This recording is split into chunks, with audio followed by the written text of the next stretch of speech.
كانت حضارة مصر القديمة مدينة لنهر النيل وفيضاناته الموسمية التي يمكن الاعتماد عليها، وقد مكنت سهولة التنبؤ بالنهر والتربة الخصبة. وقام المصريين القدماء ببناء إمبراطورية على أساس ثروة زراعية كبيرة. عرف المصريين القدماء أنهم كانوا من أوائل المجموعات التي مارست الزراعة على نطاق واسع. كان ذلك ممكنا بسبب براعة المصريين لتطويرهم الري بالغمر، وقد اتاحت ممارسات الزراعة لإنبات المحاصيل الغذائية الأساسية للحياة، وخاصة الحبوب مثل القمح والشعير، والمحاصيل الصناعية مثل الكتان والبردي. تطورت حضارة مصر القديمة في المناخ القاحل في شمال أفريقيا، حيث تتميز هذه المنطقة بالصحاري العربية والليبية ونهر النيل. النيل هو أحد أطول الأنهار في العالم، حيث يتدفق شمالا من بحيرة فيكتوريا ويصب في البحر الأبيض المتوسط.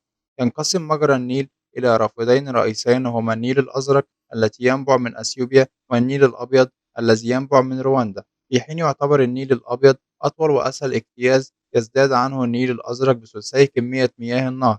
وتستمد أسماء الروافد من لون الماء الذي تجري به. تتجمع الروافد في الخرطوم ثم تتفرق مرة أخرى عندما تصل إلى مصر لتشكل دلتا النيل. استغل المصريين القدماء نمط الفيضانات السنوي الطبيعي لنهر النيل، ولأن هذه الفيضانات كانت تحدث بشكل يمكن التنبؤ به إلى حد ما، تمكن المصريين من تطوير ممارساتهم الزراعية على ضفافه، حيث قاموا بإنشاء العديد من المشروعات المستحدثة في الري، منها حفر القنوات والترع والسدود من أجل نقل مياه النيل وتوزيعها للري والشرب.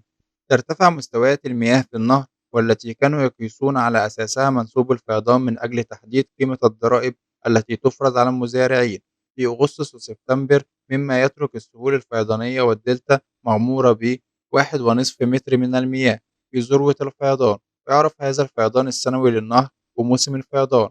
ومع انحسار مياه الفيضان أثناء موسم الزهور في أكتوبر، يجد المزارعون تربة خصبة وأرض مروية بالمياه العذبة لزراعة محاصيلهم. وتعرف التربة التي خلفها الفيضان بالطمي، قادمة من المرتفعات الأثيوبية لتجمع العناصر العضوية الغنية مع جريان النيل. وكانت الزراعة تبدأ في أكتوبر بمجرد انتهاء الفيضان، وتترك المحاصيل لتنمو بشكل طبيعي، وأقل قدر من الرعاية التي أن تنضج بين شهري مارس ومايو قبل موسم الحصاد. في حين كان الفيضان في نهر النيل أكثر قابلية للتنبؤ والهدوء عن الأنهار الأخرى مثل نهري دجلة والفرات، إلا أنه لم يكن مثاليا على الدوام.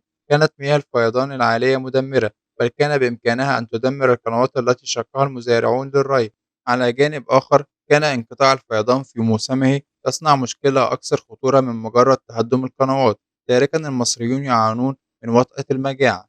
كانت طرق الري عند المصريين القدماء وحفر الترع لتوجيه المياه إلى أماكن بعيدة عن ضفاف نهر النيل، واستخدموا الشادوف لرفع المياه من نهر النيل أو الترعة إلى الحقول الأعلى. والشادوف هو عمود طويل يرتكز على محور مرتفع، ويستخدم لخفض ورفع دلو يمتلئ بالماء من النهر أو الترعة. وقد صور هذا في مشاهد من مقبرة آبي في دير المدينة. وكانت المياه تنقل أيضا في جرار تحمل بواسطة نير يستقر على الكتفين.